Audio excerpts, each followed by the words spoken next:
At this time, I'll call to order the Arvada City Council workshop for January 10th, 2022.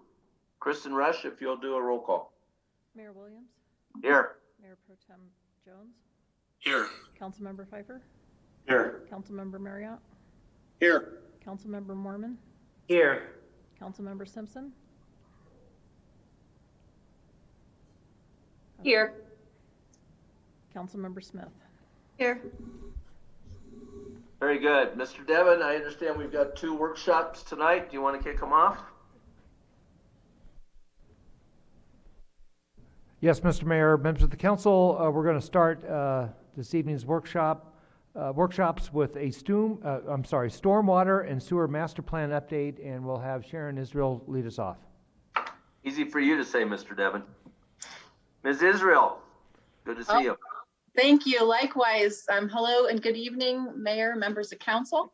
I am very excited to be presenting to you, along with an excellent team, the findings of our stormwater master plan and also our sewer master plan.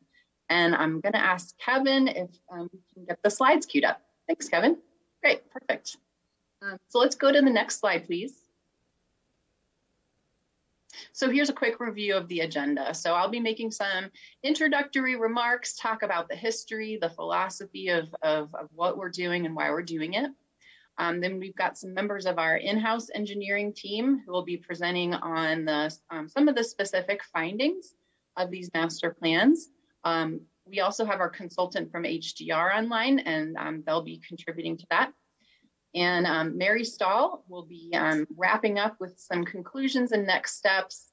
And then Mark and I just have a few final words that will, I hope, bring it home and really illustrate our top priorities for 2022. Next slide. And we can go to the next slide. Thanks, Kevin. So as a reminder, we're doing this work because there is a strategic result tied to it from the master plan from council. We've got a couple aspects to the strategic plan that apply here. One is that one of our principles is we replace aging infrastructure while also maintaining the lowest practical rates. And we really work to make sure we're staying true to that principle. And then the strategic result, which we've had for a couple of years now, is to complete water, sewer, and stormwater master plans by the end of December 2023. So you may recall from the presentations and discussions last year, our water master plan was completed, and we've started to program projects and operations to align with that. The presentation this evening is on the sewer and stormwater master plans. And I want to also make sure that I point out, that doesn't mean we're done. The milestone M3C is putting all those plans into actions. And so again, we've been doing that for the water side. We're going to start to talk today about what that looks like on the storm and super side, and start to lay the foundation for what the 10-year CIP looks like and beyond, and what our revenue requirements are going to be. I'm going to pause here and just say, you're going to hear us use the term sewer and wastewater interchangeably.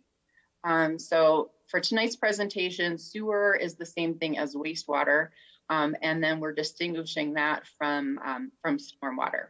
They're two separate systems. They're not combined in Arvada. Next slide.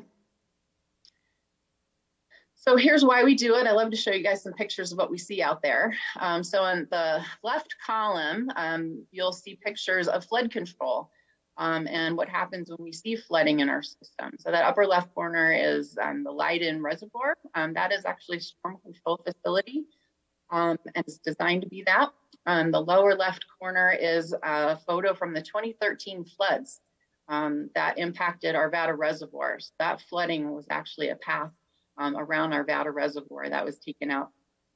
And so some of what you're going to hear about tonight is about flood control, maintaining drainage and making sure that our community is safe when we have extreme rain and runoff events. The middle column there, those are some images that illustrate our storm sewer system as it interfaces with our urban developed environment. So the upper picture is just a picture of a typical inlet. I want to make a comment here that this is more than just about getting water out of the streets. Certainly drainage and flood control is important, but these inlets also drain to a series of infrastructure components that also serve to protect the environment from a water quality standpoint.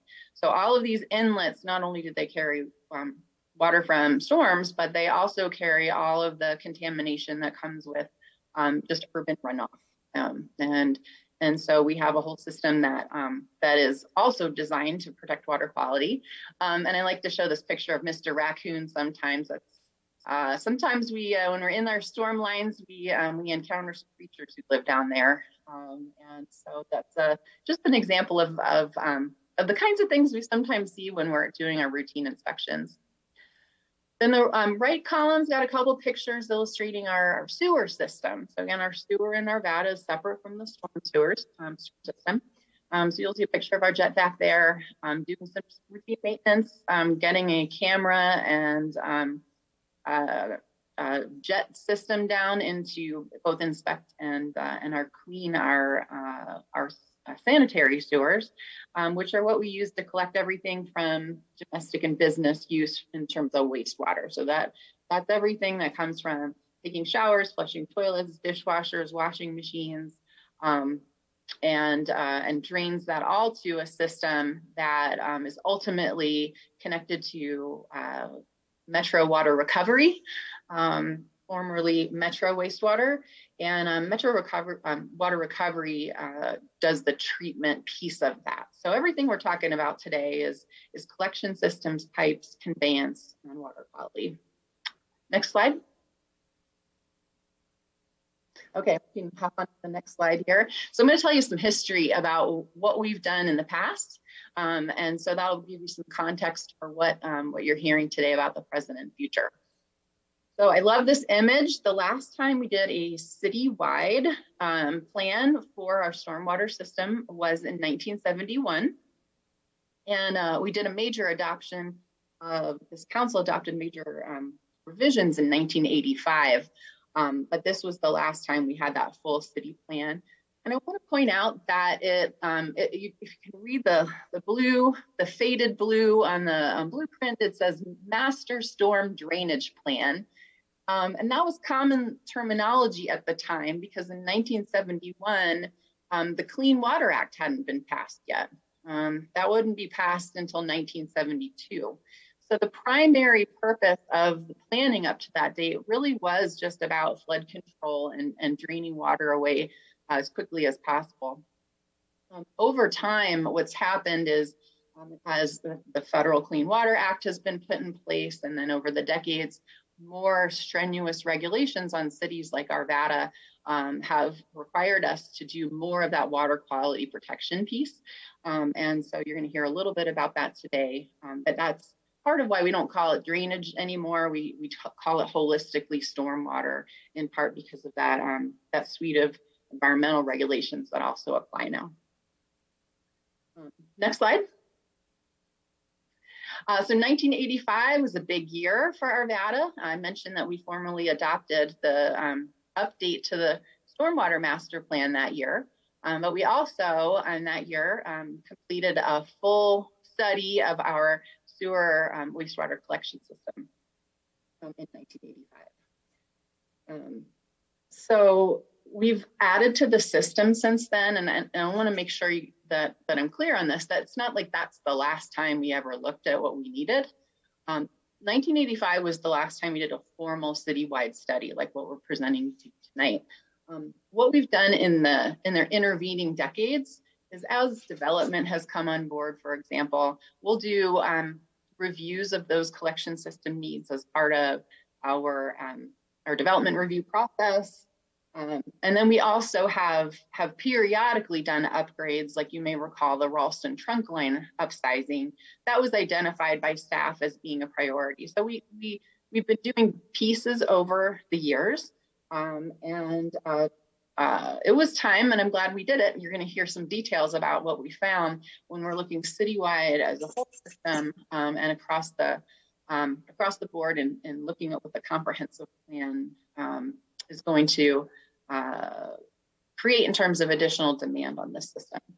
Next slide. So this is my final intro slide. This is just a timeline to summarize where we've come from, where we're going. So if you look at back in the 1980s, again, that's when we were doing a big master plan effort to look at everything. I thought this was interesting. We looked at some of the planning horizons for those old plans. So for sewer, the planning horizon was all the way to the future of 1990, with anything beyond sort of contemplated at the pace of development. And in that 1971 and then updated in 1985 Stormwater Master Plan, we were looking way into the future of 2000. So here we sit today. We're in really good shape today, but it's time for us to look at what the next few decades are going to need in terms of investment. In the 1990s, we had a lot of growth. We had 13,000 residents in that decade. So more than double what we had the previous and subsequent decades. So that was a lot of that work we did on these systems.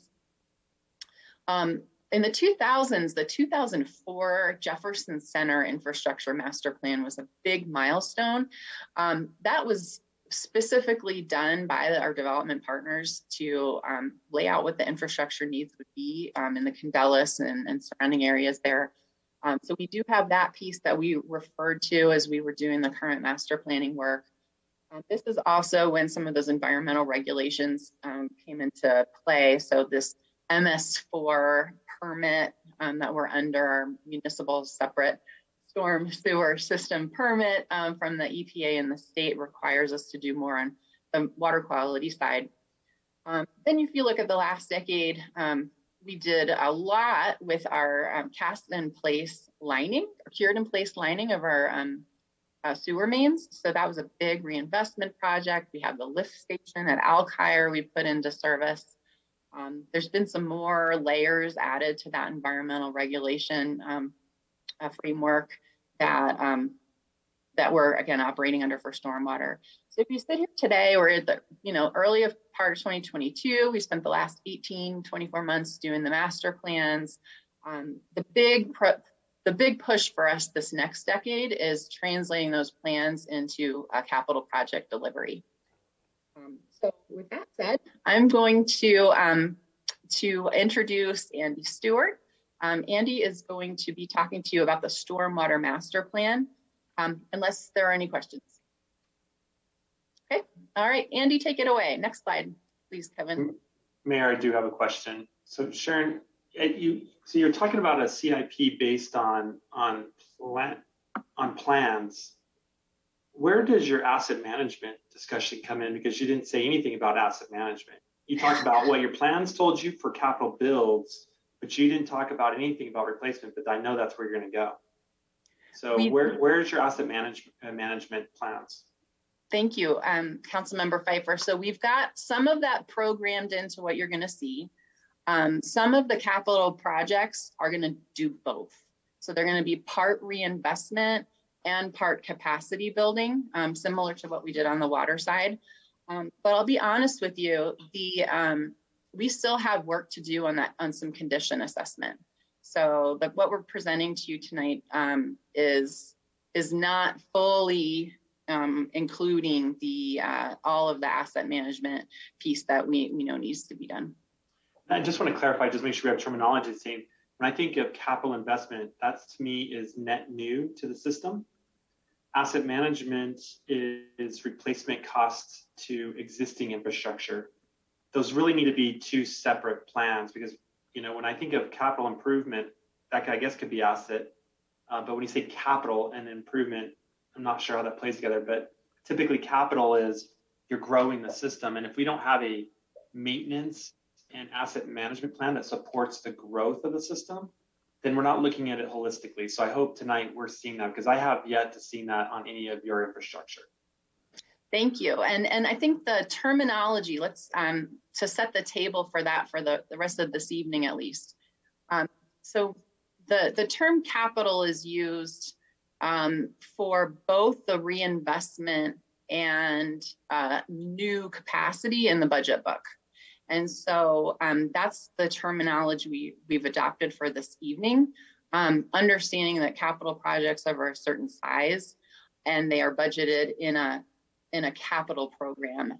Let me also make sure I'm clear on this, that the capital projects that are both reinvestment and capacity building that we're going to hear about tonight are enterprise funded. And so there's just another nuance there that when we talk about capital dollars, that can, there's a bucket for capital dollars that kind of comes out of our sales tax revenue and some other, other sources. Everything we're talking about tonight is capital projects from enterprise funds. So I hope my response didn't make it more confusing. Well, and maybe Brian can chime in, but I'd like to make sure that we identify capital for growing the system, not capacity necessarily, but growing the system. And then there should be a bucket identified and colored of money of life cycle management, asset management, however you want to call it. Yes. That's different than growing the system. Yet you could grow capacity with your replacement project. But I think it's the reason why I feel that this is important is because it really distinguishes within the color of money where our money is going. Because no offense to all the engineers on here, you all love to build, but no one thinks about maintaining it. So we need to be very, very clear that if we are going to build something, I want us to be very clear that we have a maintenance and replacement plan that is funded over a life cycle of the asset. Does that make sense? Yeah, absolutely. Councilmember Pfeiffer, we're required by GFOA that when we put in new assets, that we have identified the operating, or in the term you use, maintenance schedules as part of our operating dollars. So even though tonight we're predominantly talking about either replacing large pieces of our infrastructure or adding to them, as part of our ongoing budget, we then identify and make sure that we have the appropriate operating needs. So you got operating, but do you also save money for replacement? Yeah, so as part of this redo, we are identifying when we think those different items will need to be replaced, and then set aside dollars for that as well. And that's one of the things that Sharon is working on now. We use a 10-year plan, but in these enterprise funds, many of these items have much longer lives, 25 years, 35 years, 50 years. And so Jacqueline and Sharon are working on coming up with very long replacement cycles. So that's all part of this work. Depreciation, right? Yeah, I mean, that's another way to look at it. Certainly in the private sector, that's the way you look at that. Yep. And so now in the public sector, they're starting to talk the same way. So absolutely. Good. Okay, thank you. Color of money here, I think, is important when we deal with assets of this magnitude, especially because I don't feel we've ever had this conversation to this depth with utilities. That is just important that we distinguish those. So I appreciate both of your input on that. Yeah, one of the other things you'll hear is a conversation around tap fees, which we've historically used to expand the system. And so we've been doing more talks around that, kind of jumping ahead a little bit in this presentation. And you'll hear more about that, how we're looking at tap fees to help us with expansion. But, as we get towards build out, which is going to happen sooner than we think, we're also going to have to look at other ways to fund that. So that's a preview of what you're going to hear in about 20 minutes or 30 minutes. Okay. Thank you very much. Appreciate it. Thank you. Andy, I will introduce Andy. Andy's one of the engineers on our team. Andy, take it away. All right. Good evening, council members and Mr. Mayor. I'm excited to present to you the Stormwater Master Plan for the City of Arvada. This study was conducted by Respect Engineering. They're not here today, but I have the full confidence they'll be able to convey their findings and engineering analysis that they've accomplished through this report. So why don't we go ahead and jump to the next slide. Three key points I want to just discuss and cover throughout this presentation as it relates to stormwater in our system throughout our community is, first, I'll just cover the pure basics. What is our stormwater system? How do we plan to manage that system now and into the future? And then what were the big takeaways from this stormwater master plan and the key findings that we have there? So let's jump to the next slide. Depending on your familiarity, we'll just kind of cover the basics of stormwater and what it essentially is. But it's the rain that falls from the sky that lands on our roofs, our lawns, our paved areas. Eventually, if it rains hard enough, it collects into our streets, our curbs and gutters, into inlets, and then eventually into our major drainage ways and some of the creeks that we love to bike around and use as an amenity for our city. So we've got the Ralston Creeks, Little Dry Creek, and Lighting Creek. So just a big picture of where the stormwater comes from and where it effectively goes throughout our community. And then why do we care about stormwater and managing it? We want to protect people, property, the environment, and we want to reduce flood risk for our residents through proactively tackling our stormwater that comes into our city. Although this year, if we're thinking it didn't rain much, but historically we know that it's going to come and we need to deal with it. Let's go ahead and go to the next slide.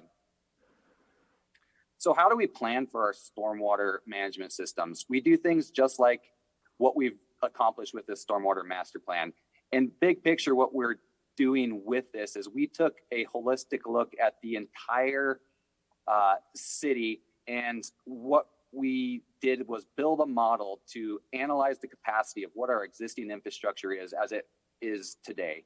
And why that's important is we need to understand what level of service and protection we're providing to our community from a storm system capacity standpoint, because that's realistically how we manage and control risk as it relates to stormwater management. Another way that we plan for our stormwater systems is we partner with organizations like the Mile High Flood District, if you heard referred to Urban Drainage and Flood Control District. And what we do with them is we partner on major drainage way planning studies and outfall system plans. And those are kind of like the big thoroughfares, or I'll call highways for water, the Ralston Creeks and whatnot. And the great part of partnering with organizations like the district, it gives us a chance to invest on the capital side and maintenance side through the district's funding sources. And that's key, because that just helps take the dollars a little bit further in what we can provide for our citizens.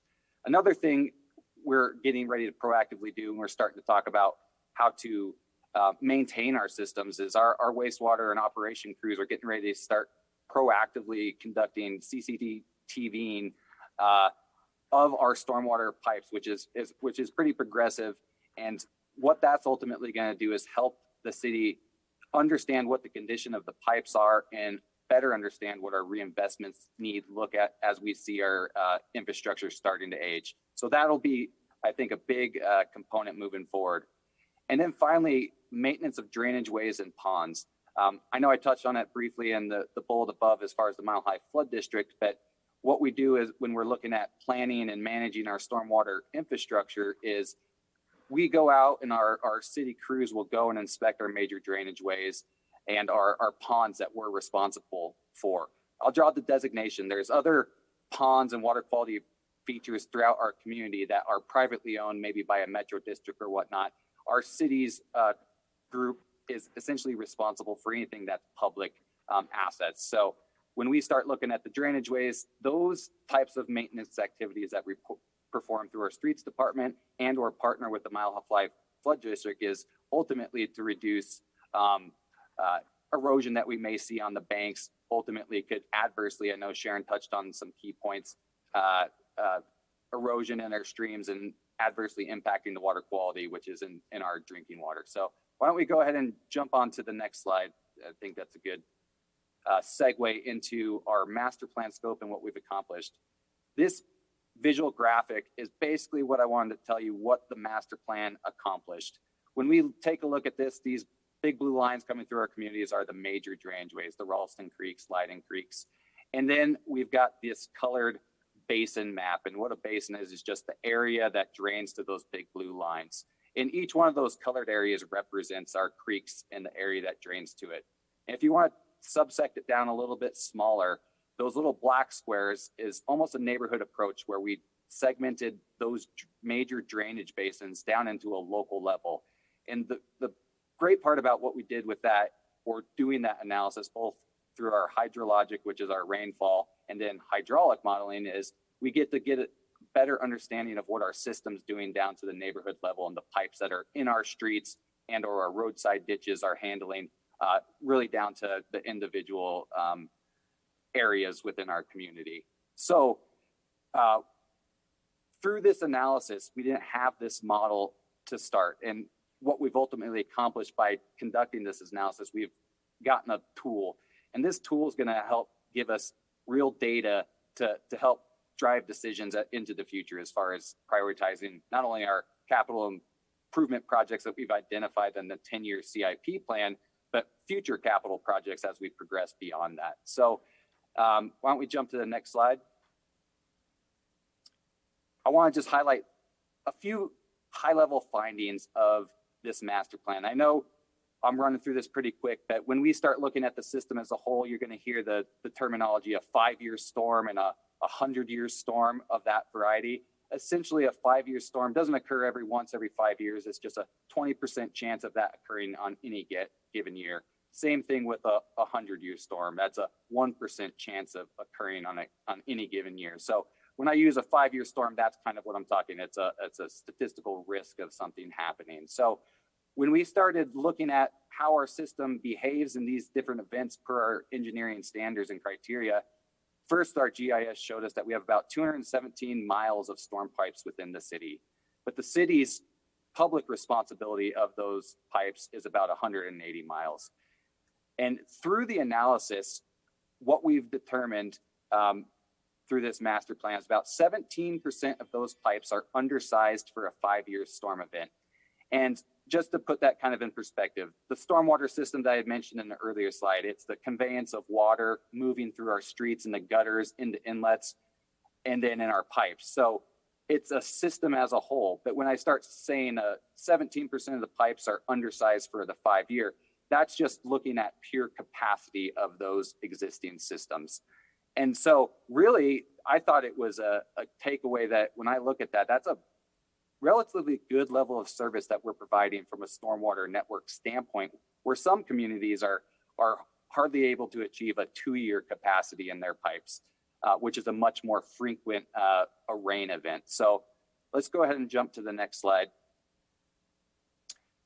Another key thing that we found from this stormwater master plan is we focused in and identified, and you'll say hotspot, and what I want you to be the takeaway from this hotspot is through that whole analysis that I was discussing before is we've kind of identified this graphic, and I'll just use this as a visual representation. Those darker brown colors represent higher probabilities within our community where we could have flood and drainage control issues within the system.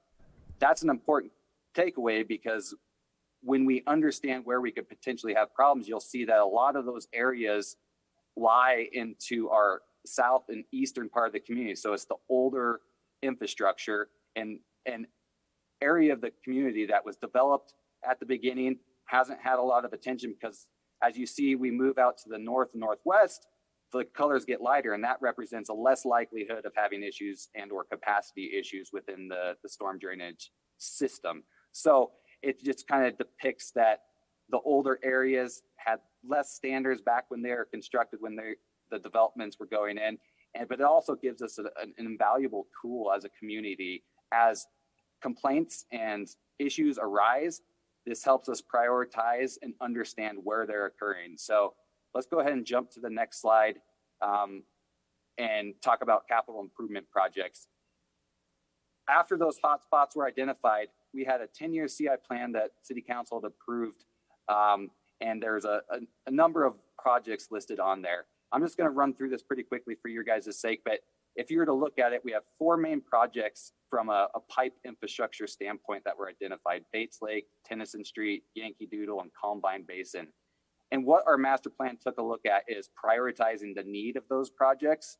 But one of the things from a graphical standpoint I want you guys to latch onto, you can see they kind of correspond to where we're having capacity issues within the system in general. So it's really validating the need that these are areas that we need to keep an eye on, but then also prioritize infrastructure projects and capital projects for those basins, areas, and then outfall pipes. So why don't we jump to the next slide here? This is just a quick depiction of what I was discussing, the 10-year CIP plan. And just wanted to highlight real quick, we've obviously accomplished the storm drainage master plan and Lower Ralston Creek. You'll see the other projects on there. Some of these highlight the partnership that we do with the Mile High Flood District on a capital improvement standpoint, the Ralston Creek Croak Canal crossing and the drainage way improvements we're planning there. Lake Arbor, which we're getting to at the beginning of 2022. Looking forward to going into construction and getting the embankments repaired. So let's go ahead and jump. I just wanted to kind of show you what was approved and where we're currently at right now. And realistically, the upcoming projects, and just kind of touching on the stormwater master plan projects, you'll see the Combine, Yankee Doodle, and Bates Lake on this list of approved projects. And really, this master plan did validate the needs for those. So next phase will be the implementation, design, and construction in the appropriate order. So next slide. All right, next steps and implementation. I just touched on it, jumping ahead of my slides, but realistically, it's taking what we've learned from our system and taking this tool and implementing those CIP projects. Another great thing is what we're planning on doing from the city's perspective is we're going to build upon this master plan. We're going to view it as a living document for the city. Storm drainage complaints coming in, we're building a GIS database to track real time and then vet people's concerns as it relates to drainage within their area, and then use data against our master plan to then prioritize and get the projects to move forward. So that's some of the next steps, and let's go to the next slide. Final comments. The city diligently worked to get this master plan done. It's something that hasn't been done before. We now have a citywide hydraulic model that we're going to use to make decisions as it relates to our infrastructure moving forward. We've confirmed the 10-year CIP projects and are working on the implementation and funding for that. And the nice news is we're going to use this as a tool, to a data-driven tool to make our decisions from a local drainage need in our community and then onto the larger capital projects. And Sharon will be coming back in a future workshop to present some of the financial strategies of accomplishing that. But I just wanted to open it up. I know I've thrown a lot out there, but if you guys have any questions, I'd be happy to answer them.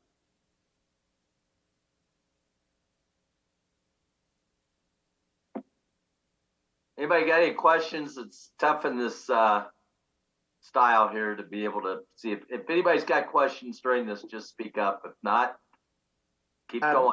I do have a question. Thank you, Andy, for that presentation. I found that very helpful. You mentioned towards the beginning about evaluating capacity and using the 5-year flood as part of your assessment of that capacity. And I guess my question really is around, as we are seeing larger and larger floods becoming more prevalent, like what we saw in 2013, should we be looking at something more like a 100-year flood as more of what we use as our baseline in evaluating capacity? Yeah, good question, and thank you for that, Councilman Mormon. So when we start to think about what we've accomplished, I mentioned the 5-year. We also take a look at the 100-year. So we don't just design all these systems for the 5-year event. Realistically, we do 2 different design storms on every project that comes through, a 5-year, and then we look at the 100-year. And then there's engineering criteria and depth criteria that we use to validate those things. So I understand kind of the variability in climate, and obviously from an engineering standpoint, we're always taking a look at that data. What I always try to take it back to with stormwater management is these are theoretical design storms in a model, and we all know that the intensity of storms that come across our community in Colorado could be wildly intense with hail and other factors that are out of our control. So I think the 5-year from a pipe capacity standpoint is a good basis, and then the 100-year locations where we may be deficient in our street carrying water and unsafe conditions in that aspect, we do take that into consideration. Does that answer your question? Yeah, thank you.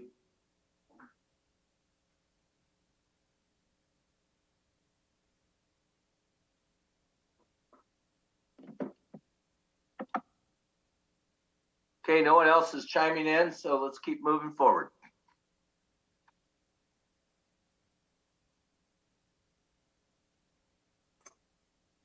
I'll jump in. We've got our next speakers will be talking about the wastewater master plan findings. So take it away, Chris and Scott. Thank you. Good evening. I'm Chris Gardner, and I'm a civil engineer working in the city's utility engineering group. I've been with the city for 4 years, working on a variety of different capital improvement projects. And for the last 18 months, I've been working with Scott Humphrey from HDR on the sanitary sewer master plan. Next slide, please. Today, I'd like to discuss what is our sanitary sewer system, how we plan our sanitary sewer system, and with the help of Scott Humphrey, we'll discuss the findings from our sanitary sewer master plan. Next slide. So start, what is wastewater? Wastewater is used water. This is the water we use in our sinks and our showers, water we flush down the toilet. Wastewater is water we use in our homes and businesses. Wastewater is collected by our sanitary sewer system and conveyed to a treatment facility where the wastewater is cleaned before it can be returned to our waterways for public health and safety reasons. Next slide. Along with wastewater contributions from our homes and businesses, we need to consider infiltration and inflow, I&I, when we look at the capacity or the available capacity of our sanitary sewer system. Infiltration is groundwater that enters the sanitary sewer system, and inflow is direct runoff from rainstorms that can also enter the sanitary sewer system through defects in the pipes and manholes. I&I can also enter our sanitary sewer system through manhole lids and cleanouts and a variety of other sources. The picture shown on this slide is an image taken from a video inspection of our sanitary sewer system showing a infiltration gusher. Groundwater is seen in this photo entering the sanitary sewer pipe through a damaged joint. I&I is an ongoing maintenance issue, and for the last 20 years, we've been systematically lining our old sewer mains with PVC liners with our annual CIPP project. This annual construction project helps us to rehabilitate aging pipes and reduce I&I to fix problems like the one shown in this picture. Next slide, please. Okay. This is a map of our sanitary sewer system and all 466 miles of active sewer mains. The dark lines show our 3 trunk sewer systems and the 41 miles that we studied during the master plan. 41 miles of pipe, excuse me. The blue areas are areas shown on this map is our north trunk sanitary sewer basin. All the sewer mains in this blue area drain to the north trunk sewer. The red area is the central or Ralston trunk basin. And the green area is the south trunk basin. The sanitary sewer system depends on gravity to convey wastewater downstream in most areas of the city. Lift stations are required in areas where wastewater cannot be conveyed by gravity, and they're shown on this map with the yellow squares. Alkire Lift Station is our largest lift station and is located just west of Stanley Lake at the top of this map. I'm currently working on a project to upgrade the pumps at this lift station, Alkire Lift Station, to accommodate future growth upstream. Master meter vault locations are also shown on this map with those black squares. We measure the wastewater we receive from Ralston Valley and Clear Creek sanitation districts with these 3 master meter vaults. And the other 3 master meter vaults shown on this map are seen a lot better on the next slide. The master meter vaults shown on this map mark the location where our 3 trunk sewer systems end and where Metro water recovery sanitary sewer system begins. Metro treats all the wastewater from the city of Arvada, and Metro uses the meter vault shown on this map to measure the volume of wastewater the city they receive from the city. They also use these vaults to test the wastewater for organic loading. Metro uses those 2 measurements to determine fees they charge the city for treating the city's wastewater. Next slide, please. The level of service. The city has identified 14 specific level of service goals for operating our sanitary sewer system. Goals specific to the sanitary sewer system master plan capacity analysis are 0 sanitary sewer overflows during a 25-year rainfall event. We want to upgrade our system to eliminate risks of overflows during a 25-year rainstorm. We would also like to have 0 incidents per year of a lift station wet well overflowing during a 25-year rainfall event. And we will return to discuss level of service further at a council workshop later this year. Another goal I wanted to mention is a plan to implement a water quality monitoring program for the sanitary sewer collection system by the 3rd quarter of this year. This program will measure the organic load of our wastewater system in different areas of the city. Next slide, please. Chris, I just had a question on that slide. Can you just let me know how many incidences have we had where a lift station wet well was overflown or sanitary sewer overflow in kind of the recent history? Is it a common occurrence or is it something that's very rare? It's rare. I don't believe we've ever had one. Our Carr Street lift station, which is a smaller lift station, I think it handles about 11 homes. It had a problem with a grinder pump a few years back. It might have been even 5 years back, where we had a spill in the area, but a minor spill. It was taken care of very quickly, and I mean, that's the only instance I can think of in recent history where we had a potential overflow, and I'd have to get more information from Steve Wyatt if it overflowed or if it was just a problem that had happened and the system took care of itself. But it's not a common occurrence, but it's something that we want to look at as far as the sanitary sewer master plan goes and prevent anything from happening based off of a 25-year storm intensity. Yeah. I actually have a quick follow-up question to that. Just looking at the 25-year, obviously we had some pretty significant flooding issues just a handful of years ago. I believe it was 2014 or maybe 13. How did the system hold up under that pressure at that time? Yeah, according to Steve Wyan, it functioned very well. There were some areas that spilled during that rainfall event. We're talking about 2013. There were areas, but I don't believe the trunk sewer system ever became overwhelmed where we saw a significant amount of wastewater spilling onto the streets or into a basement. These were in other areas of the city, but I'd have to get more clarification on where that was. But yeah, the trunk sewer system functioned very well during those storms. Okay, thank you very much.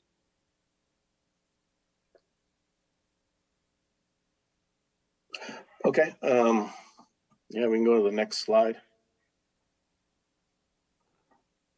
Planning approach.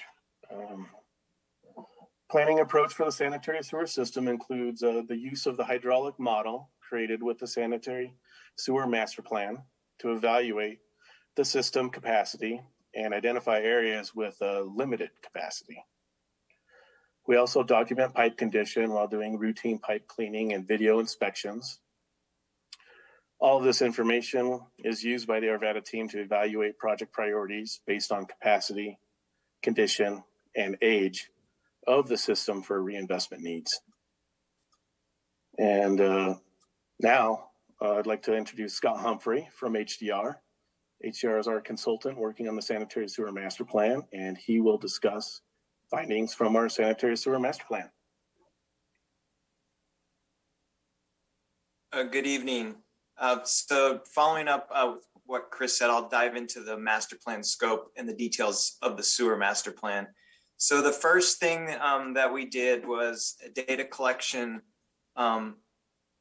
effort, both in-house with paper records, GIS, and then we actually went out into the field and did survey to develop a hydraulic model of your sanitary sewer system. And what this did is similar to the stormwater. It gave us a data-driven tool to make decisions on your system where we could evaluate capacity. And we were looking at capacity for the existing system. And then we were also forecasting that out to the future and looking at a build-out flow scenario. And I'll talk a little bit in a few slides. Once we identified deficiencies, then we recommended improvements and developed costs for the recommended system. And then to go back to the question that was asked earlier about asset management, we are looking at condition assessment and age for reinvestment for project prioritization. So we are looking at that and using that as another layer to help us prioritize our capital improvement projects. And we can go to the next slide. So I wanted to dive into a little bit of the model development because this is a very valuable tool for you, not only to make data-driven decisions now, but also a tool that you can use in the future as to analyze impacts of development as they come into the system. So we used a hydraulic modeling software called InfoSwim, which is a GIS-based software, which took advantage of your GIS data and all the information that you had in your GIS. We were able to pull that in. As I mentioned, we did survey on all of your 15-inch and larger pipes. So we had a very good trunk model of your system. As part of this, we did some flow monitoring. We were able to capture dry weather flows in February and got wet weather flows for some storm weather calibration May to June of 2021 and use that to develop and calibrate the hydraulic model. We can go to the next slide. And I want to touch on this just a little bit. There's a lot going on here, not to dive into the weeds too much, but for sanitary sewer, as Chris mentioned, inflow and infiltration is a big component of that. So we're able to, with our hydraulic model, parse out the different pieces of sanitary flow and able to analyze each of those individually. So we have basically our average dry weather flow, and our base sewage flow with the infiltration component. So that's basically the 24/7 flow that comes from people using the sanitary sewer system, plus the infiltration that comes in from groundwater sources. And then what you see on the black bars on the bottom is we get a rainfall event, and then what happens is that rainfall enters the sanitary sewer system, and there's a large spike, which is what you're seeing with the peak there. And then as the rain dissipates, that tends to come down. And what we can do is we can calibrate the model to all of those different components and come up with a very detailed and accurate peak wet weather flow based on a storm event in your system. And this is what we size improvements for. So we can go to the next slide. And this is very similar to what was discussed in the stormwater system. We have different stormwater recurrence events that we're looking at, 5, 10, 25-year events. And again, that's just the percent chance that would occur in any given year. And those have different rainfall volumes. And as Chris mentioned, we decided on the 25-year event for level of service for the sanitary sewer system. And we can go to the next slide. So now what we are going to show you is the actual results of the calibrated hydraulic model. So the first one that we're showing here is the system capacity with a 5-year storm with your existing flows as of today. And what we do to analyze sanitary sewer systems is we look at depth in the pipe. So the colors go from blue to red, with blue being the lowest depth, all the way up to when we get to yellow, we start to exceed our ideal capacity, get into orange and pipelines are getting full. And if we see red, that's where we're starting to see pipes that are 100% full or even surcharging a little bit. So the good news here is with a 5-year storm and the existing system flows, we see very little yellow and orange and no surcharging. Now, if we go to the next slide and we go to the 25-year storm, now, as we would expect, we start to see pipelines, more rainfalls entering the system, I&I, and we're starting to see some areas that are reaching capacity and even surcharging. And this would match what Chris just mentioned about your system performing relatively well. Is we do see some spots, but these are on interceptors and they tend to be deep and can accept some minor surcharging. So, when I look at this with existing flows and based on what I've seen with, other peers in the community and other agencies I've done this for, is your system for the existing system storms is performing very well. So if we go to the next slide, then what we do is we start to extrapolate this out into the future. And this is the build out our projected flows with the 25-year or design storm put on top of it. And as we see, pipelines are starting to fill up and there's more surcharging. So there is a lot of red on this figure, but the good news is that this is primarily driven by growth and not by infiltration or inflow. And the good news with growth, as we can discuss later, is growth with the your tap fees tends to pay for their fair share of this future infrastructure. So what we do now that we've identified all these deficiencies, if we want to go to the next slide, is we start to package these into projects that can actually be physically designed and constructed. And then we'll put cost estimates to this, and this will basically form the basis of your capital improvement program. And then if we go to the next slide, then we have our next steps are continuing master plan work. So we're in the middle right now of making these project recommendations and applying cost to these projects for the capacity limited areas.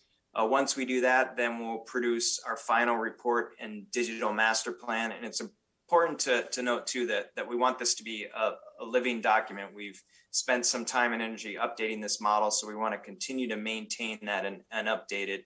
And a typical schedule for that is a minor update every 3 to 5 years, and then a major update or a full update every 7 to 10 years. And then again, we want to continue to improve the model by adding collector pipes or adding new information as it comes in. And then lastly, I'll just leave you with this. This is a tool for you to make these decisions about your utility moving forward. And with that, I will turn it over to Mary Stahl.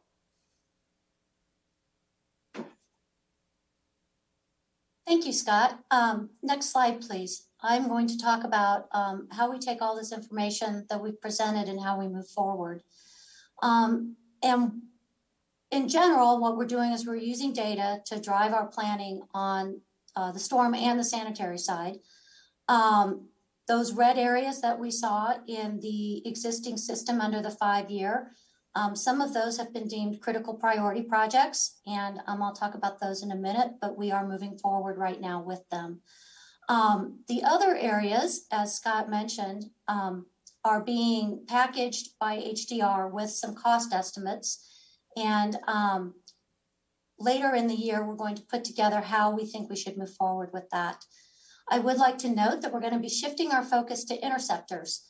Chris mentioned that for the last 20 years, we have done a lot of lining work, and we do have some to move forward with, and we will continue to move forward with it until we have finished lining those portions of the collector system, which means our smaller pipes, until we've completed those that are not PVC pipe. But as a group, we are going to be shifting our focus to the interceptor work. And then we'll put together project implementation plans and put together a roadmap that we will be bringing back to you later in the year. Next slide, please.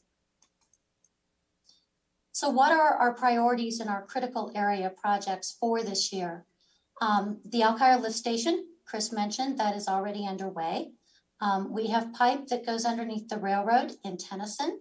It is a very old pipe, and so we are concerned with surcharging that there could be damage. So we are moving forward with a fix to that. The area of 81st and Kipling, A sanitary sewer overflow is not just overflowing onto the ground. It's also defined as flowing into someone's basement. As you can imagine, we do not want that to happen. And this is an area that is at risk for that, not high risk, but we're addressing it now before it becomes higher risk. And then the area of 76th and Sheridan, which was where the bend in that north trunk line was. This team did a lot of work in November to figure out interim projects that are also long-term projects. In other words, money that we can continue to use into the next decades. And we are starting to implement those projects with the goal of having all of them except for 81st and Kipling complete by the end of this year. And 81st and Kipling, we expect to be complete in the spring of 2023.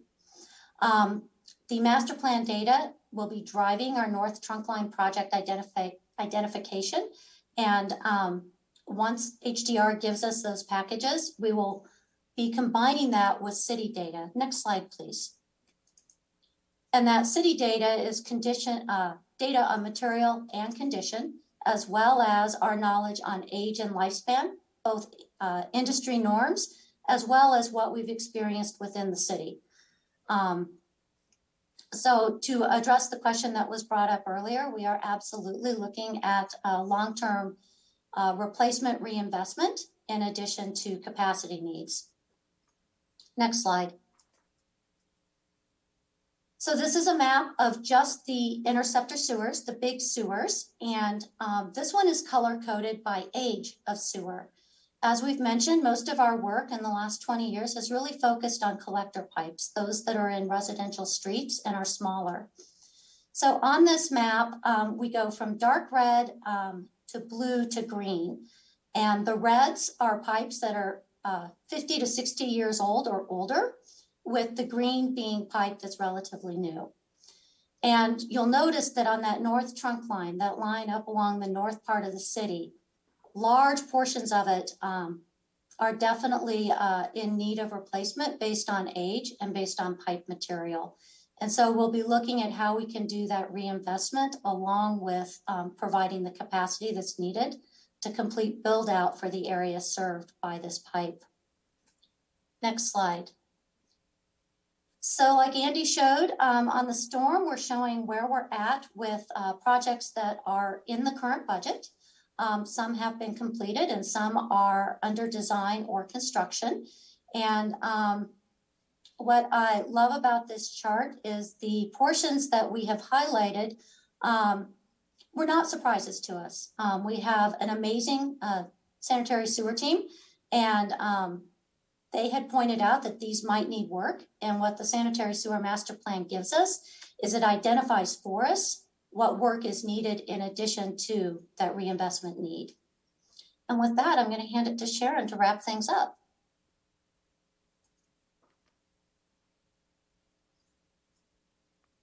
Thank you, Mary, and all of our other speakers. I'll take this opportunity to mention that that in the past 18 months, we had asked council for approval to add to our utilities engineering team a few FTE.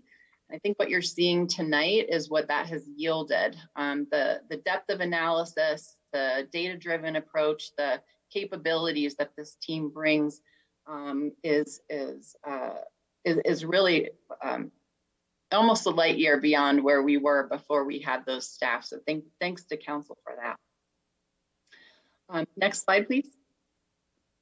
So I want to talk about just the few things I want you to take away on why 2022 is a critical year and some other things we're doing in addition to this master planning work to engage the public and do some additional financial planning.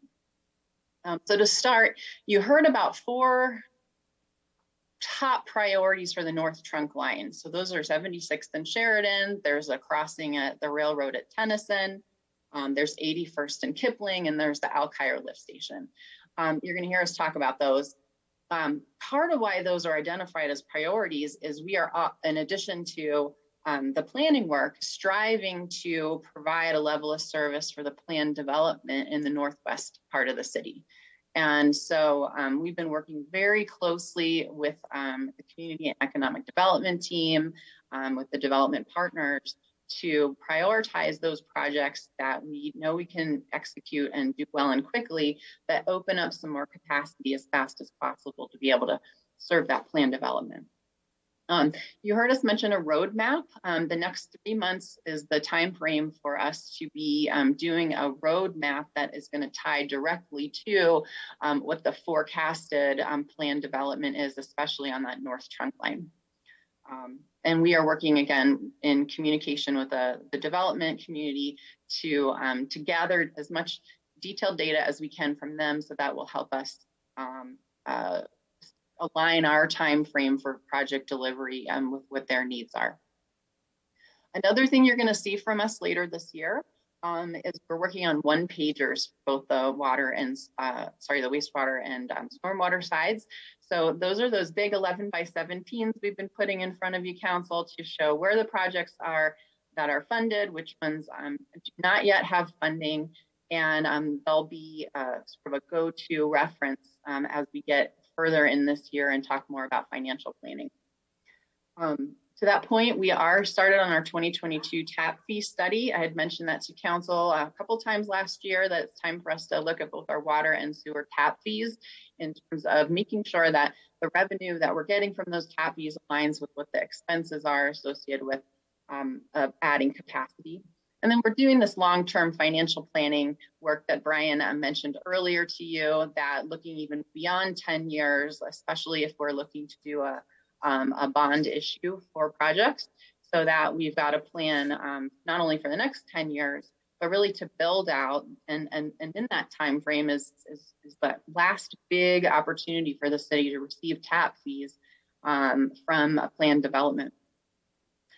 You can also expect to see this year some additional public engagement. The mayor has produced a series of wonderful videos that will be introduced to the public shortly here, that tell our story about water and wastewater and what we do behind the scenes to make sure that we deliver high quality service.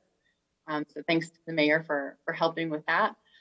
We're also going to be launching a transparency website, and we think this is especially important. As you know, we had some conversations in 2021 about bi-monthly service fees, needing to adjust those in order to meet some revenue requirements so that these projects identified in the master plans can get built. And we really are what we want to do is stand up a one page that's easy to access. So folks can understand like where the money is going when they're paying those utility bills. You mentioned, several of the speakers, I should say, mentioned that there are some of the workshops that will be coming back to you this year. So some of the topics that we want to discuss with council are a level of service. So you heard us talk about that. I think Council Member Smith, you had asked about that. You know, how many times have we had a sanitary sewer overflow? We are using a level of service document to help us make decisions on design and also priorities. And we want to introduce that to council in more detail. We'll also be talking again more about financing, potential for debt financing with bonds to help pay for a suite of large capital projects. We will come back to you with more detail on our public engagement, and then of course our rates and fees. And then one more thing I want to add that's not on the list, but I'd like to invite council to join me and our team on a tour of the North Trunk Line. So we have about a 2-hour tour that we have lined up. We've had our city management team participate. We literally drive that alignment of the North Trunk Line from the northwest in Candelas all the way down to 58th and Tennyson, and highlight some hot spots for these projects that you heard us talk about that are identified as priorities for the year. And I think that just driving it shows where we have some challenges in terms of just the congestion, if you will, of other types of development throughout that whole corridor. So I'll offer to drive the van. It's going to take about 2 hours, and you can let us know later if any of you would like to join us on that. Why don't we have somebody from the city get that coordinated and do a doodle poll or whatever to see what date would work. Always good to get boots on the ground. Yeah, thank you. We'll even pop a manhole for you and you can look inside. Gee, thanks. All right, so I think that concludes my comments and setting the table for the year ahead. I think Mr. Devon has a few more remarks before we wrap up. Yes, thank you, Sharon. Thank you, Council.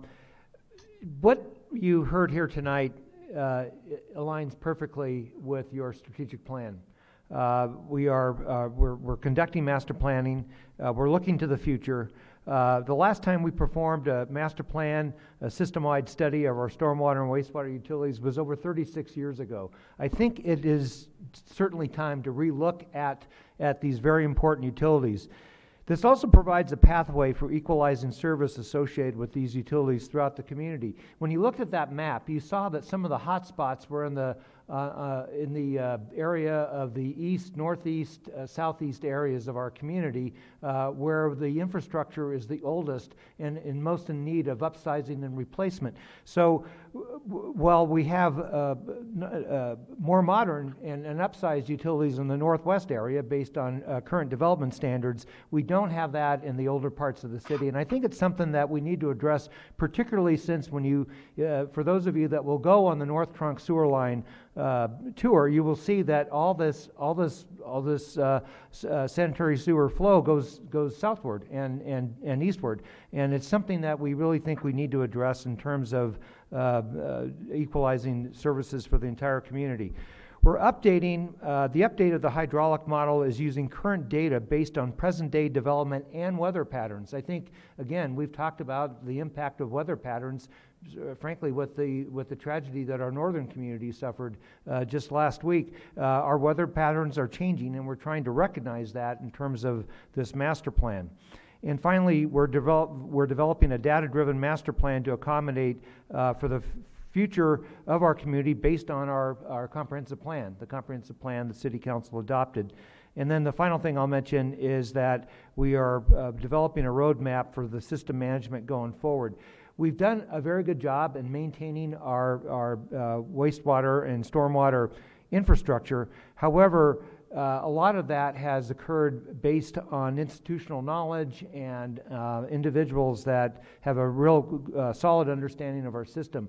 We want to do better than that by developing a roadmap that really talks about how we need to maintain the system going forward, again, based on real data, the information that we're aware of right now, and updated hydrology.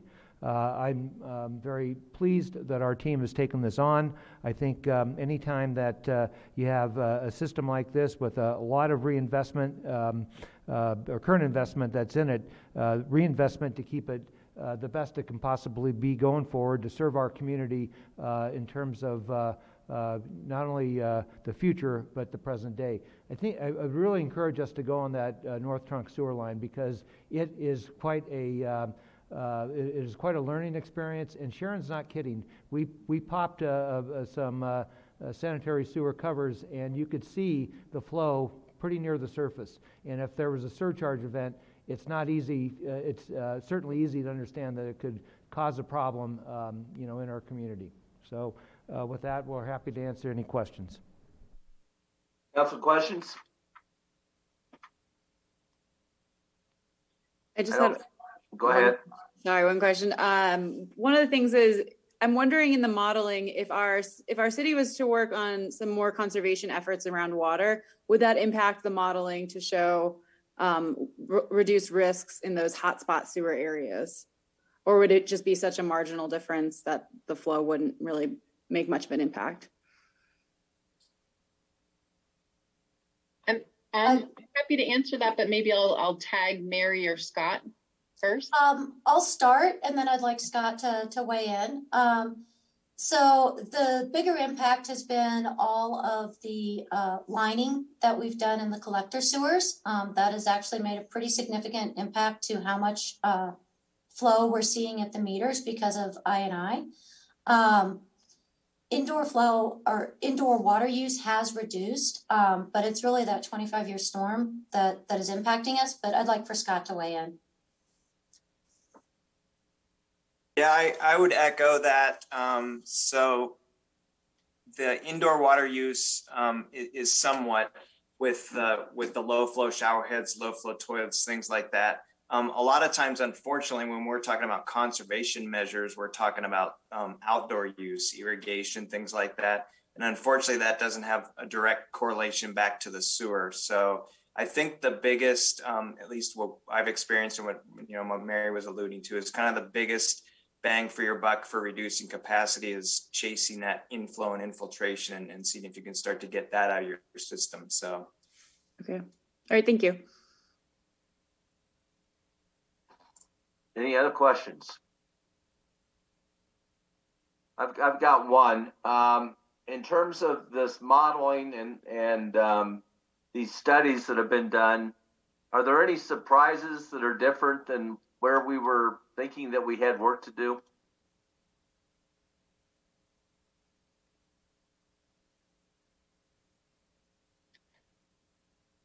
I can speak to that. I'm sort of waiting to see if any of the engineering team. So here's my take, and I'll invite the engineering team to weigh in on this. I can't say that we can point to anything that was a shocking surprise. I think that what the findings were, especially on the sewer side model, was how close we really were to some sanitary sewer overflow risk. And in addition to that, how extensive the capacity issue is in the North Trunk Line. So I would say that we knew the North Trunk Line had bottlenecks. We've had some of those programmed into previous year's CIPs. We've known that the North Trunk Line had rehabilitation needs. I would say if there's a surprise, it's just the scale of it and how much of the North Trunk Line in particular was impacted. I think Mr. Wyatt would tell you that it was just a reaffirmation of what he's been saying for some time. No doubt about it, Mr. Mayor. Steve Lyon has been with the city over 35 years, and he was absolutely at the table as we were prioritizing all of this work. Good. Okay, I don't see any other questions. Mr. Devon, do you need anything further from council at this time on this? No, Mr. Mayor, thank you again for the council listening to this presentation, and we have more work to do, and we'll come back to you in the future. Thank you. Okay, we have one other workshop on diversity, equity, and inclusion. About how long is that presentation? What do we think, Matt, about 30 minutes for the presentation. Is everybody okay with just going through? Very good. Keep it moving. Thank you, Mr. Mayor. Members of the council, will have Matt Hershinger start this presentation off. All right, can you guys hear me? Sure can. All right, so I'll be discussing the first part of our presentation, and our DEI consultants, We the People, will follow after me. Next slide. So the purpose of tonight's update is to inform council and our community of city actions we've taken both in the past, currently, and coming up this year, as well as to start to hear council's input to make sure we head in the right direction. We'll do this starting with a review of the history of our DE&I initiatives, recognizing some of our main contributors internally among city team members as well as externally in the community. We'll do a few slides just to catch you up on our selection process until the point we hired We the People, some of the next steps, our phased approach we're taking, and then we'll let We the People introduce themselves and go into more detail for the work. Next slide. Before we go too far in, I feel it is worth reflecting on our vision, mission, values, because this is a common reason we have to why we're taking these steps, why we as a city feel the need to take this effort and initiative, is because it really is thick in the language that we use to describe ourselves. Under our mission, we say we try to enhance the lives of everyone in the community.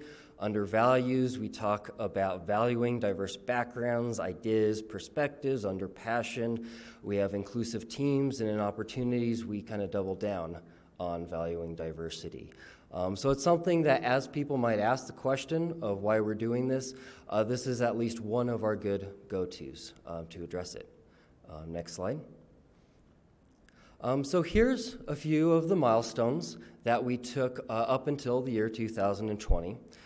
So in 2009, we actually had a core team of team members who began to meet together and discuss potentials of doing DEI work and initiatives within the city. In 2011, some of that work came to fruition by the formation of an internal team member DEI committee, along with an internal survey done in 2012.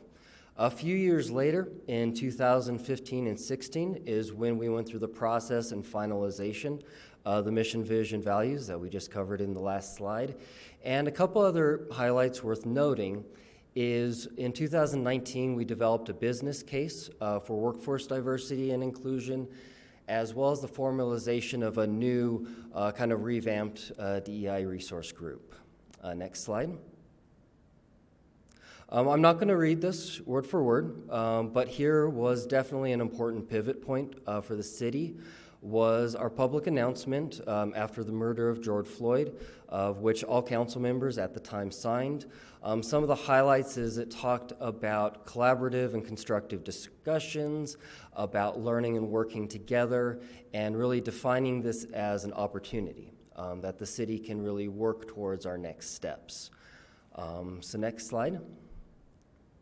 So taking that, we can see we hit a lot more milestones in the last couple years.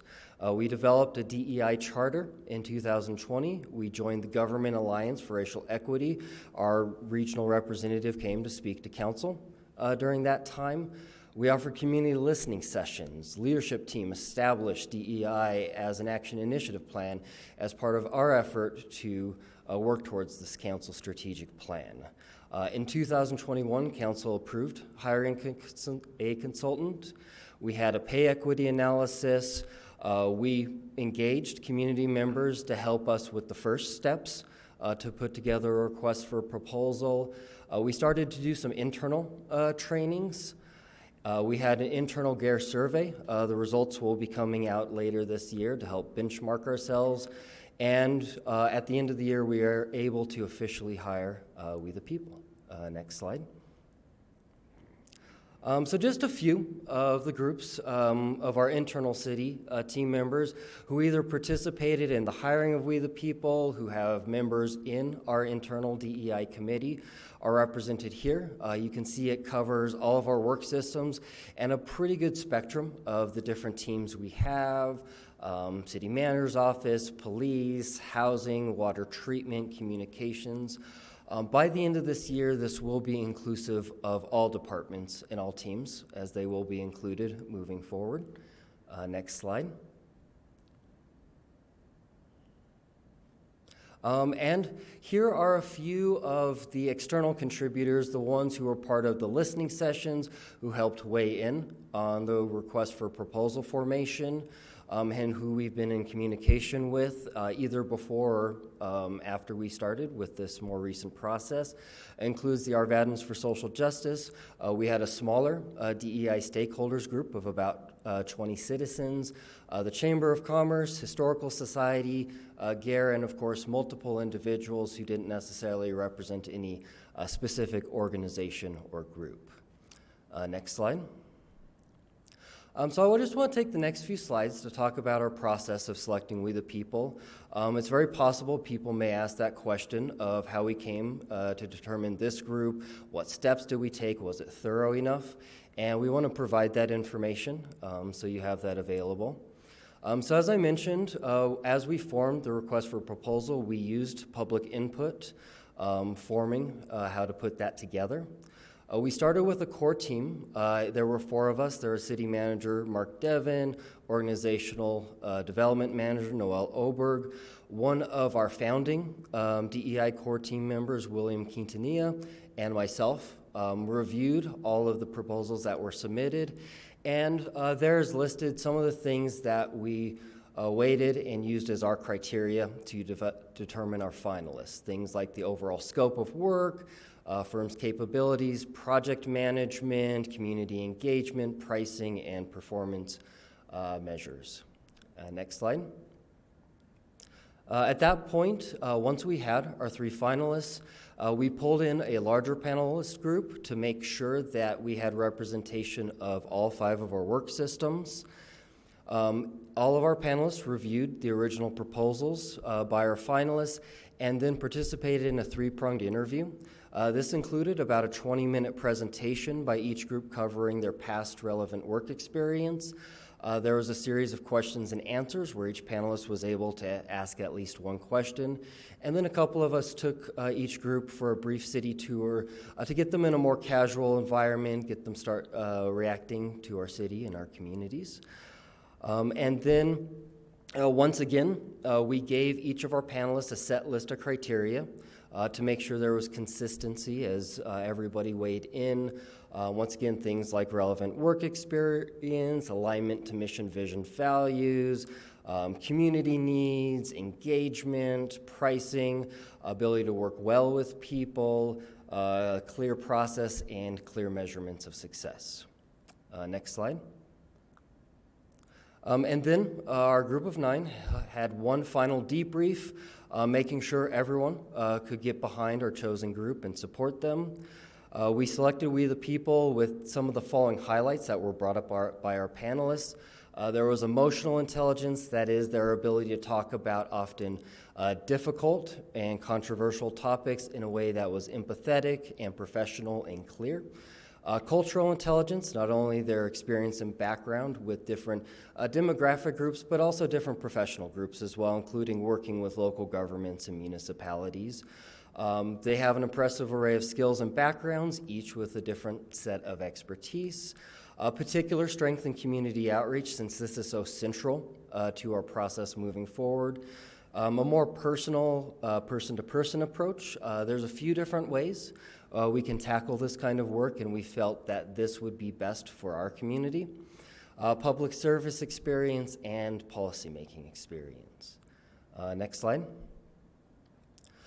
So just a brief covering of the phases. We the People will go into more detail over these. But I feel it's worth highlighting that today we're starting phase 1, assessment and information, where We the People will be reaching out to, having conversations and meetings with people in the community, with council, with internal teams, to gather as much good information as possible, to hear as many perspectives of our community as they can to get a more holistic picture.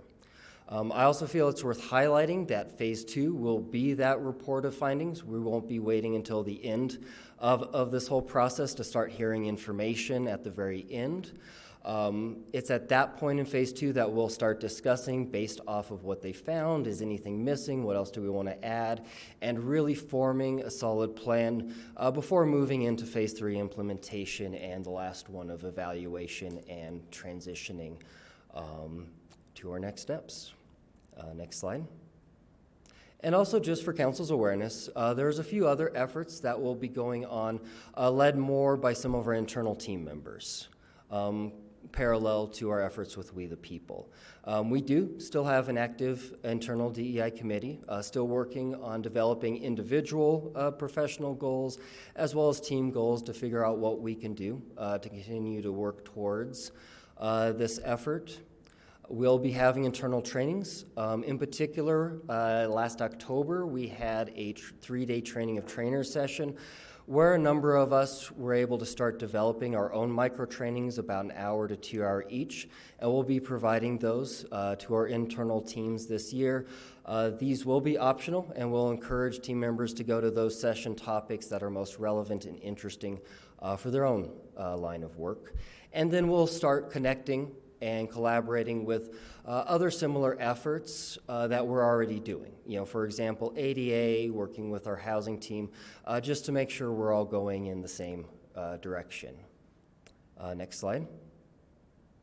And this is my last slide before I'll turn it to We the People. And just kind of a summary for what to expect. All this really boils down to is that we will be providing recommendations to City Council on the following. These are bullet points directly taken from our original request for proposals we sent out. Things like a DEI action plan, policy creation, community engagement, implementation, establishing connections, setting up a community group, process improvement, project management, data collection, and creation of toolkits and guidelines. Some of these will be looking for recommendations during the process, some of it during phase 2 or phase 3. Some of this we will be presenting and looking for recommendations at the very end, moving on to 2023 and beyond. So I do want to take a pause. If there's any questions that council has at this point, before I hand it over to We the People to kind of talk in more detail about their background and the work they'll be doing with us. Matt, I do have a question. Mm-hmm. When you went through the selection process for the consultant, could you clarify for me, did that panel that did that process include outside stakeholders, or was it just internal city team? Yeah, that is a great question. It was internal city team. It was, as I was getting to understand the city, I asked the very same question, but because of the rules we had in place, it had to be our internal team members who participated, which is also why we ensured that we got that external input at the very start, when we were able to get that input during the process.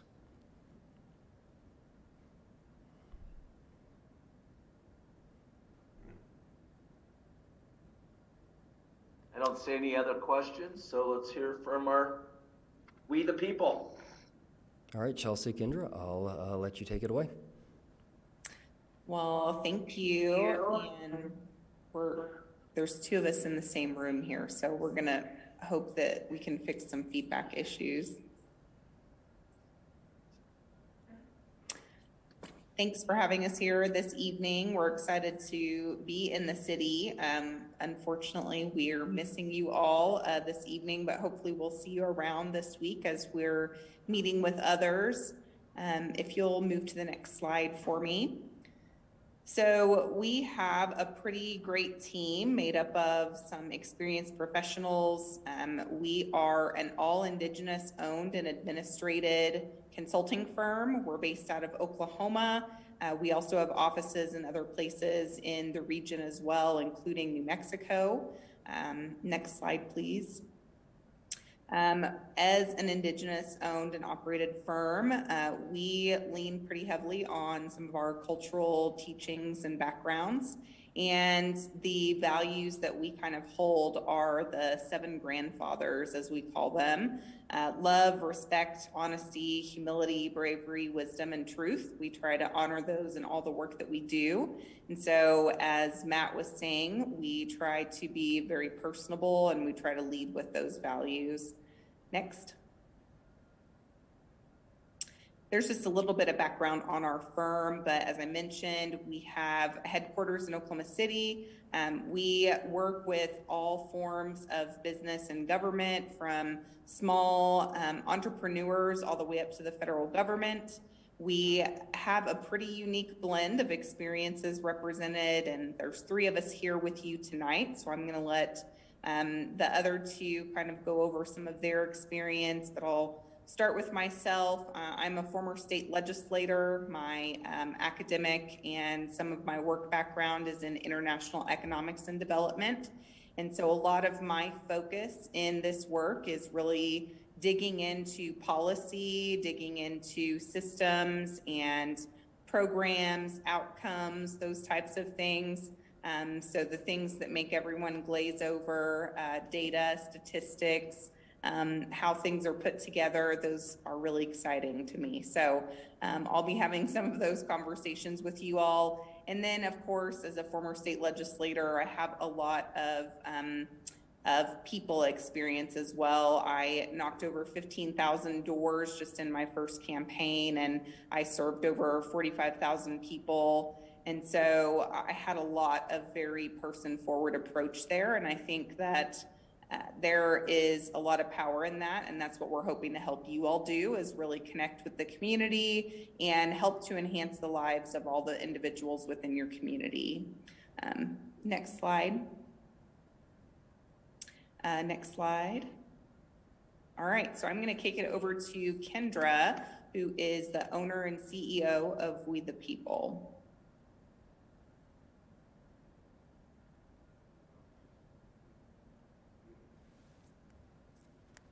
Oh, Kendra, you're on mute.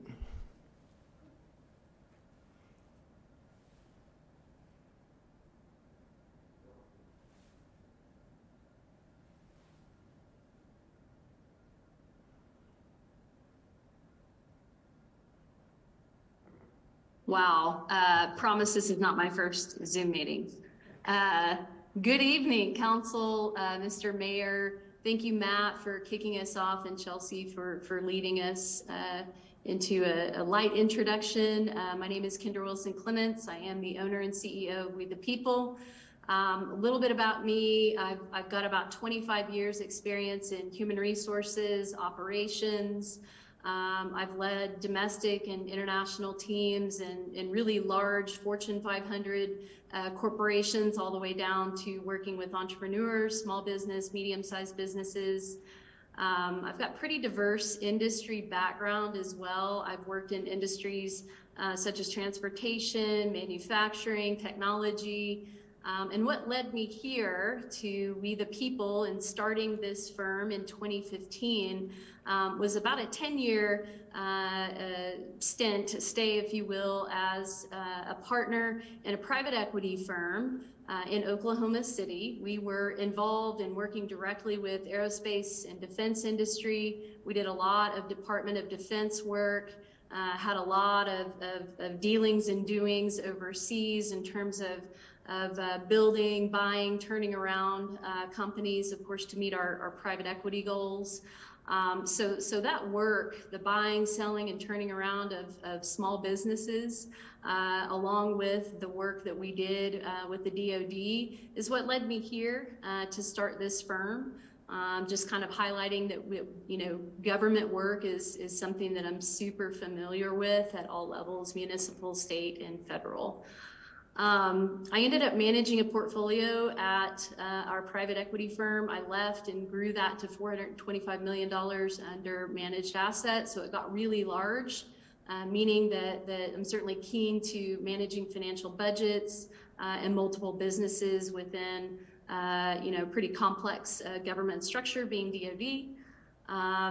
As Chelsea mentioned, we do have a super diverse set of skills. I would say through and through, I'm a hardcore business / entrepreneur, but also I'm steeped in community work as well. And so in Oklahoma and throughout the communities that I work with, I do work close to the ground, in the neighborhoods, in the communities of the clients that we serve as well. So I'm going to turn that over to Ganesha, our next teammate. Good evening, Mr. Mayor, members of the council. Very happy to be with you this evening.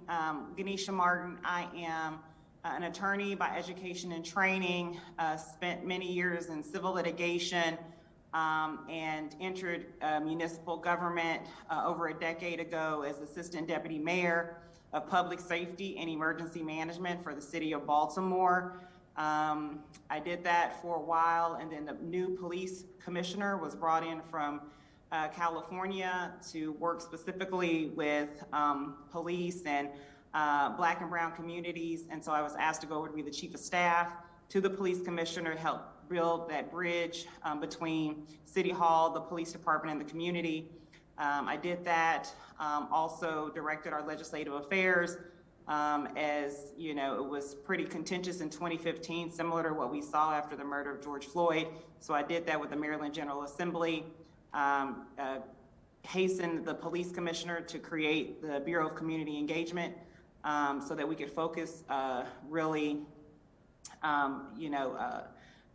keenly on those relationships with police and the community. Did so, and the very next day, Freddie Gray died. So we were in the midst of the riots and the uprising in 2015. And it was my job to continue to work with the community and the police department to try to move through that time. And then the Department of Justice came in to investigate the police department, and the police commissioner at the time created a new position for me, the chief of the Department of Justice, Compliance, Accountability, and External Affairs, which is a whole bunch of words to say that he gave me the project of helping to negotiate the consent decree and then implement the infrastructure at the police department. Because as you can imagine, in Baltimore City, we had quite a bit on our plate at the time, but we needed to create the infrastructure to work on reform, which at that time ran the gamut from how we engage with youth, our recruitment, use of force, early intervention systems, recruitment. Every piece of the police department was touched by that consent decree. So I did that.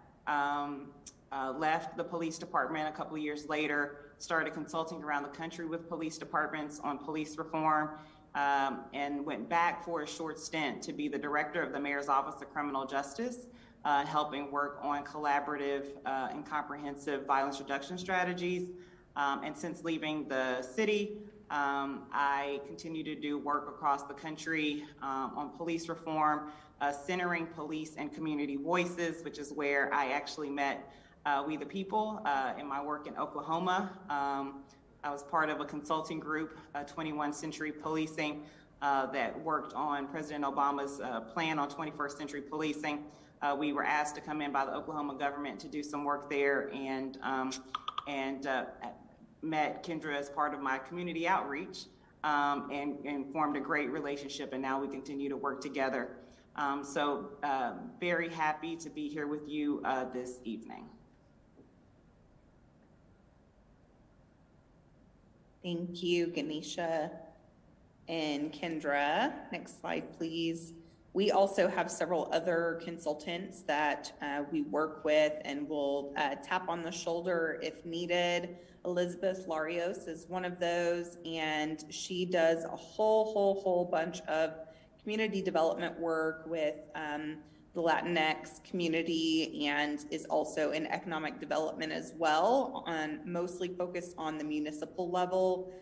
She is an outstanding consultant as well. And then we have a few others, just depending on what the need looks like. We've got a pretty good cast of people behind us. Next slide.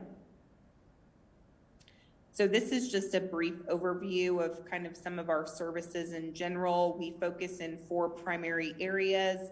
As Kendra mentioned, business services, but culture services as well. So doing a whole lot of equity work.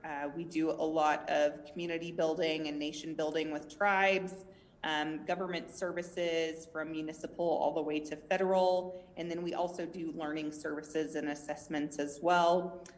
Some of our clients down at the bottom in Indian country largely are there. And again, we really pride ourselves on trying to incorporate the voices of the community and making sure that those that either can't typically make it to be able to give their input or have barriers in the way to doing so. One of the things we were talking about today was accessibility of City Hall, right? If you're someone who maybe isn't as mobile as others, if you are aging and it's just a little bit more difficult to get around, sometimes some of the spaces and places that we take for granted accessing are not as easily accessible to others. And so we bring all of those different things to the table when we're thinking through these projects, and really try to bring those voices and perspectives as well. Next slide, please. So we wanted to place this here because we focus on equity within our work. So you might see us or see reference to EDI instead of DEI. And that's because we believe that equity is really the secret sauce, right? If we have equity present, then everyone is getting the things that they need to be empowered and enabled to show up to the spaces and places to give their input. Just like I was talking about just a moment ago with the ADA accessibility, individuals that live with disabilities, whether that's hearing, whether it's mobility, they're going to need different tools in order to be able to speak with you all, to engage with you all, than someone that also has a disability that might be a little bit different. People from different perspectives, neighborhoods, life experiences, all of those people will need something just a little bit different. And so equity is about making sure we're creating what the community members need in order to be able to show up for us. And at the end of the day, it's our job to serve the community, and we need to hear from them in order to do that. And so that is why we center equity. Next slide, please. So these are just a few of the things. We do a whole lot of training and education coaching around these things, as well as we're going through and helping with structural changes and recommendations. So those are just a few of the topics that we have trained on and had lots of extensive conversations around. Next slide, please. Okay, so this is the point where I will kind of start going into the phase work just a little bit more.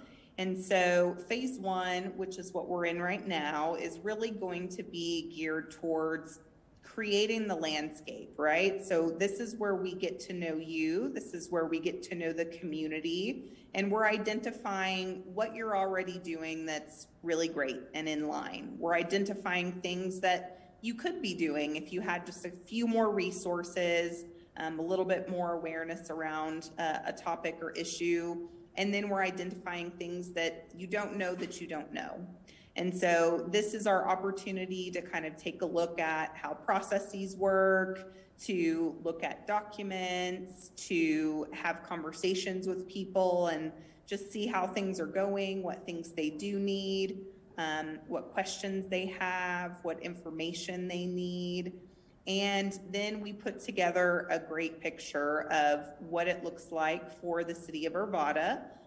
Just a little bit of a temperature check on where everyone is in terms of equity, diversity, and inclusion, and make recommendations on how we can get just a little bit farther in each of those areas.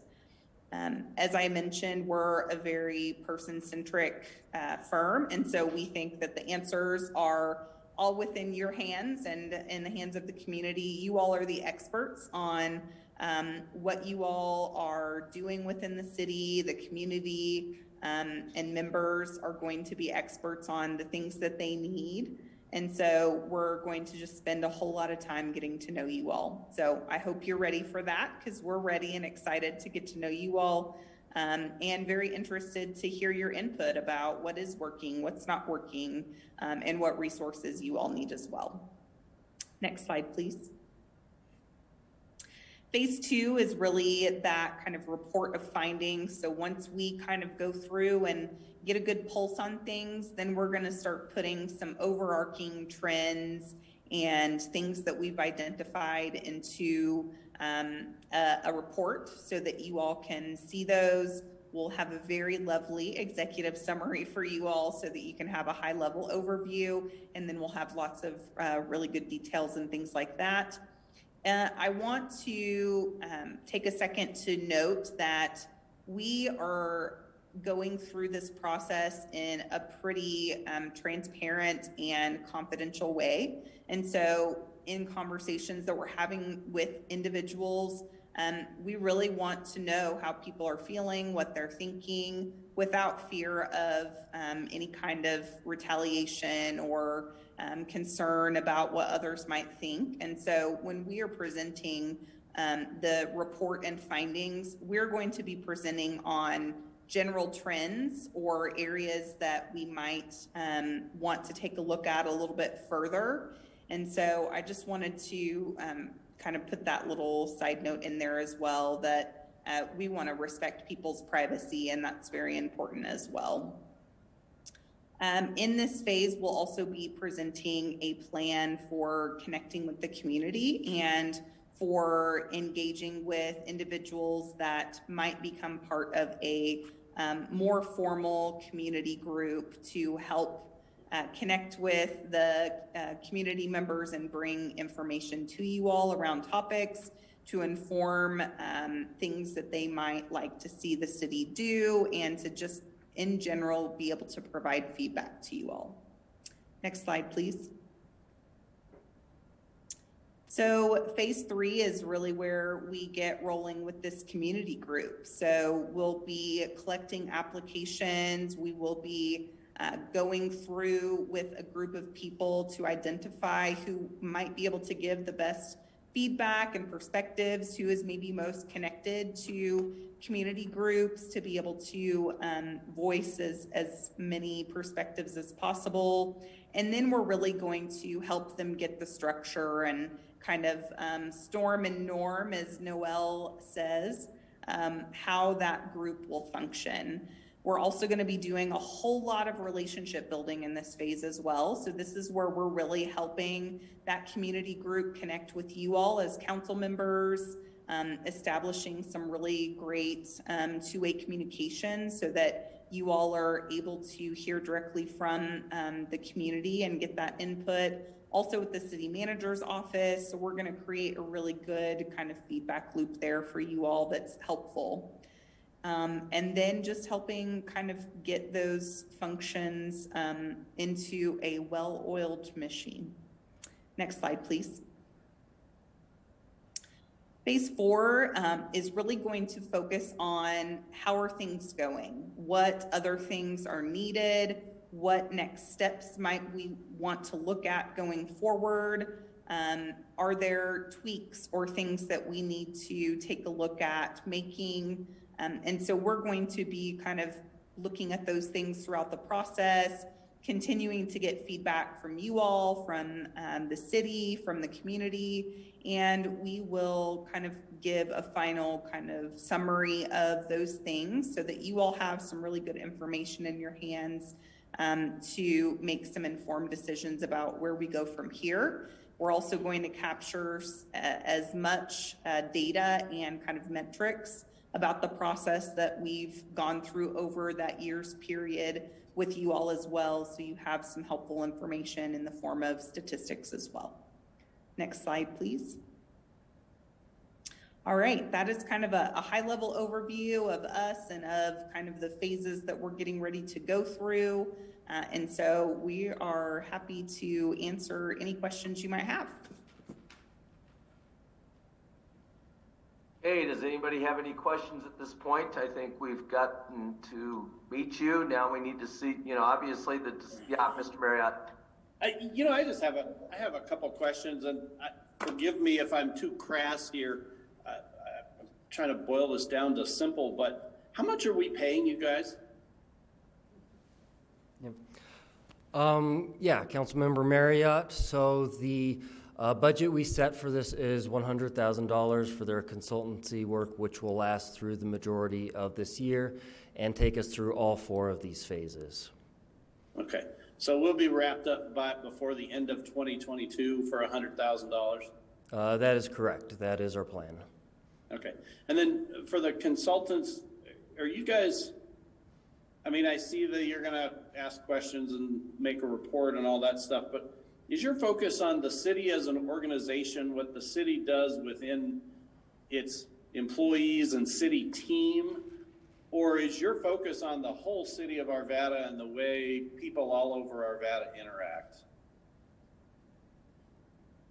That's a great question, Council Member. A little bit of both, to be honest. And so because the city functions in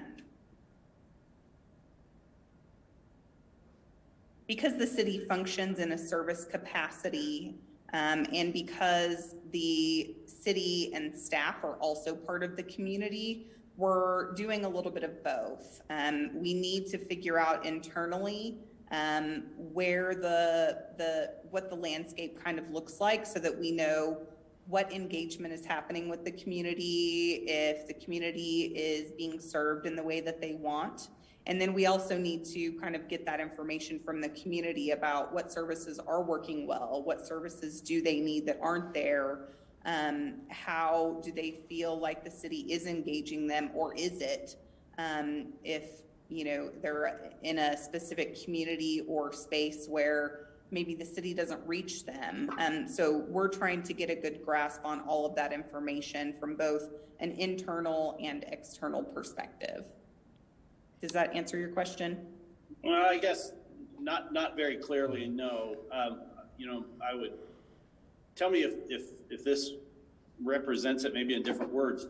You're going to act like do almost like a marketing study. So you're going to go out into the community and find out what the customers want of the city.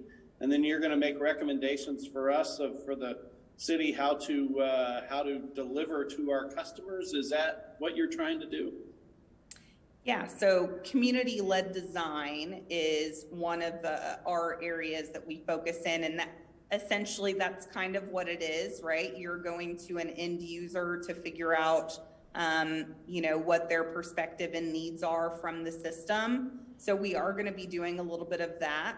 Built within the RFP is essentially creating a community feedback loop for you all. And so our engagement with the community is going to be twofold. It's going to be a little bit of information gathering at the beginning, so we can identify and understand what groups and communities we aren't reaching, or those that maybe we are but aren't engaged. And from there, we're then also going to be helping to collect and market these applications for people to be part of the community group. That will be a longer term feedback loop for you all. And hopefully there will be processes in place where there will be people coming in and out of that group on a regular basis, similar to a committee that you all would have set up otherwise, so that you're getting consistent feedback. You're having people represent different spaces, different communities and subsections of Arvada on that pretty constantly. And so if you're going to go out, then it sounds like you're going to go out. How are you going to select people to give you feedback? Because obviously there are people who are big fans, kind of groupies of these types of ideas, and there are others who are not. And I don't know what your plan is for if you get advice from coin collectors, they're going to tell you everybody should be a coin collector because it's so rewarding for them.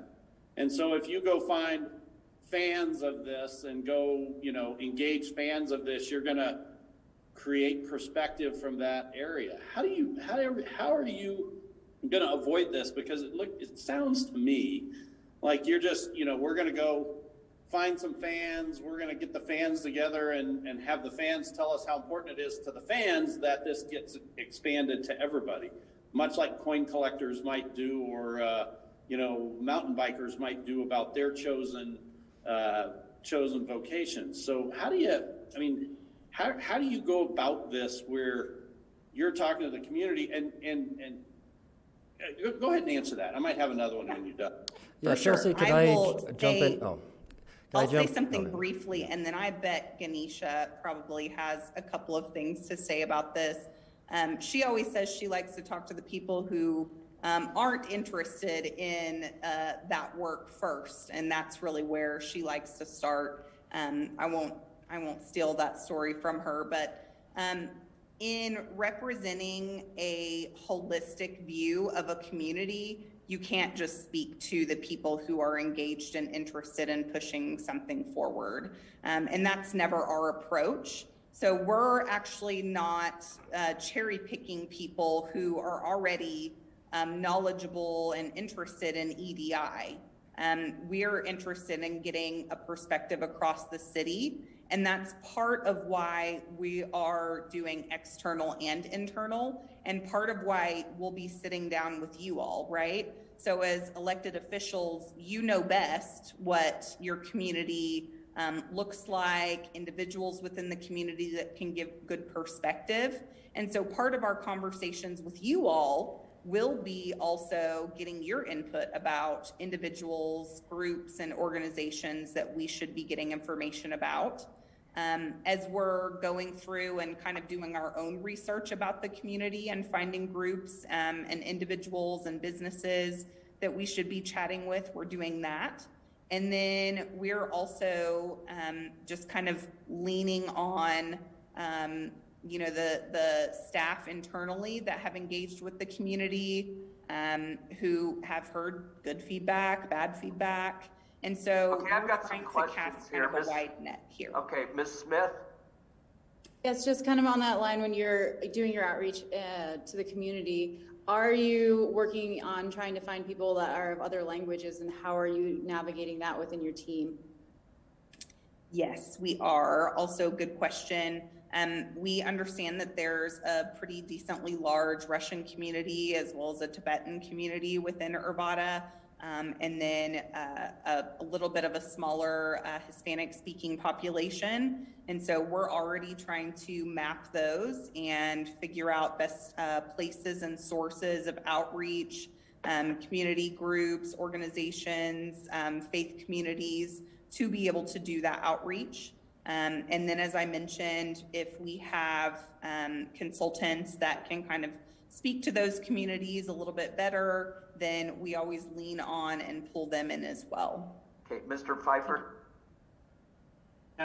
So, I mean, I learned a lot about your company because that's all we heard about tonight. So I still don't know where we're going. Just one point of clarification, you got to say Arvada. Yeah, you push my buttons when you mispronounce our city's name. Yeah, it's not a good thing. It's Arvada. My apologies. I've been told a few different ways that it's supposed to be said. Hopefully, so I'm sorry. Hopefully our city team hasn't been misleading you. They should all know it's Arvada. Just, I didn't hear that you had any relationships with the state of Colorado, like community-wise. Have you done any work here in Colorado at all? I'm going to throw that over to Kendra, actually. Yeah, we can't hear you, Kendra.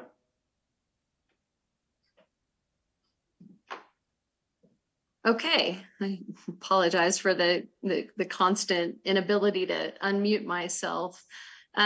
So I am really familiar with Denver proper.